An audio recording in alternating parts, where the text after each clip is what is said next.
আসসালামু আলাইকুম। Community centre বা অনুষ্ঠান বাড়ির বিফ রেজালা খেতে কিন্তু খুবই মজা লাগে। আমি বিফ রেজালা করেছি, দেখতেই পাচ্ছেন কতটা সফট এবং জুসি হয়েছে। সাসলিকের কাঠি কিন্তু ইজিলি ঢুকে যাচ্ছে। চীনাবাদাম নিয়েছি, কাজু, কাঠবাদাম এবং কিশমিশ, সেগুলো আমি ব্লেন্ড করে পাশে রেখে দেব। আর বিফ রেজালা করার জন্য আজকে আমি একটা মশলা তৈরি করে নিচ্ছি। এখানে নিয়েছি সব রকম মশলা 1 টেবিল চামচ করে হবে। নিয়েছি হলুদ, মরিচ এবং ধনিয়া জিরার গুঁড়ো 1 টেবিল চামচ করে। বাটা মশলা রয়েছে আদা, রসুন এবং জিরা, সব এটাও আপনার 1 টেবিল চামচ। তো সবগুলো মশলা নিয়ে আমি সামান্য একটু পানি দিয়ে মিশিয়ে নিচ্ছি। এরকম করে মশলা তৈরি করলে কিছুটা হলেও আপনার বাটা মশলার স্বাদ পাওয়া যায়। তো দেখতে পাচ্ছেন আমার মশলাগুলো রেডি হয়ে গেছে। আমি বিফ নিয়েছি হাড় চর্বি সহকারে, ধুয়ে নিয়েছি বেশ কয়েকবার। তো রান্নায় চলে যাচ্ছি। 2টা নিয়েছি কালো এলাচ, দারুচিনি এবং 8-10টা সাদা এলাচ। দিয়ে দিচ্ছি আপনার লবঙ্গ এবং গোলমরিচ, আর দিয়ে দেব 2টা তেজপাতা এবং 2টা শুকনো মরিচ। এই মশলাগুলো হালকা গরম হয়ে আসলে আমি এখানে অ্যাড করে দেব পেঁয়াজ কুচি, প্রায় 1 কাপ পরিমাণ হবে। পেঁয়াজটা কিন্তু আমি বেরেস্তা করছি না, জাস্ট নরম হয়ে আসলে এখানে আমি গোশ অ্যাড করব। তার আগে আমি দিয়ে দেব আস্ত জিরা কিছুটা। গোশ দেওয়ার পর আমি তেলের মধ্যে ভেজে নেব কিছুটা সময়, যতক্ষণ না পর্যন্ত গোশের এই যে লাল লাল কালারটা চলে না যায় ততক্ষণ পর্যন্ত।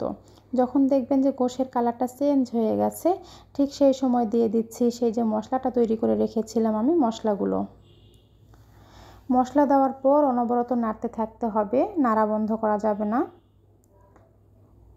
আমি ঢাকা দিয়েছিলাম 5-6 মিনিটের মতো এরকম হবে। তো ঢাকা খুলে আপনাদের দেখাচ্ছি, দেখুন কত সুন্দর দেখাচ্ছে। আর এই মশলাটা অ্যাড করার পর কিন্তু সুন্দর গন্ধ ছড়িয়েছে বাসায়। তো এখানে আমার ভিউয়ার্সদের জন্য একটি সিক্রেট টিপস।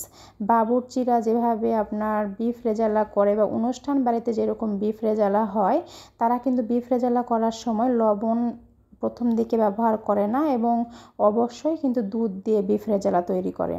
বাবুর্চিরা অবশ্যই এই টিপস ফলো করে। তো সেই টিপস অনুযায়ী আজকে আমি রান্না করছি।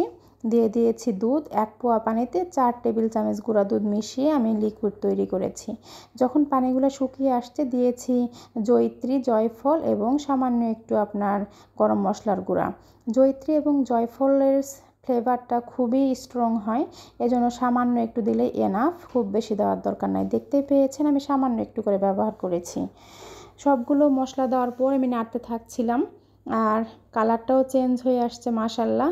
আর এখন সেই যে আপনার বাদাম এবং কিশমিশ ব্লেন্ড করে রেখেছি আমি, সেখান থেকে গুনে গুনে দিয়ে দিলাম 3 টেবিল চামচ পরিমাণ হবে।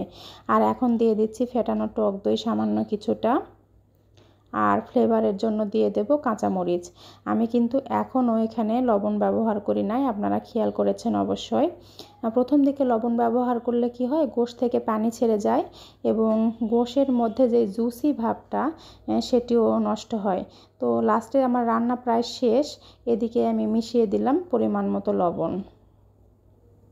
বাসায় আলু বোখারা ছিল না, দিয়ে দিয়েছি কিশমিশ। আপনাদের হাতের কাছে থাকলে আলু বোখারা দিতে পারেন। তো দেখতেই পাচ্ছেন মাখা মাখা হয়ে গেছে পানিগুলো। আমি আবারও 1 পোয়া পরিমাণ লিকুইড দুধ দিয়ে দিলাম।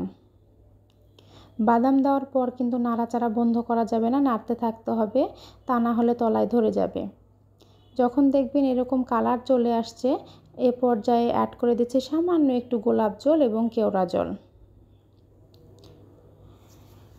দিয়ে দিচ্ছি সামান্য একটু চিনি টেস্টটা এনহ্যান্স করার জন্য, আর সামান্য একটু ঘি এবং চিনি দিয়ে আমি একটু নাড়তে থাকছি।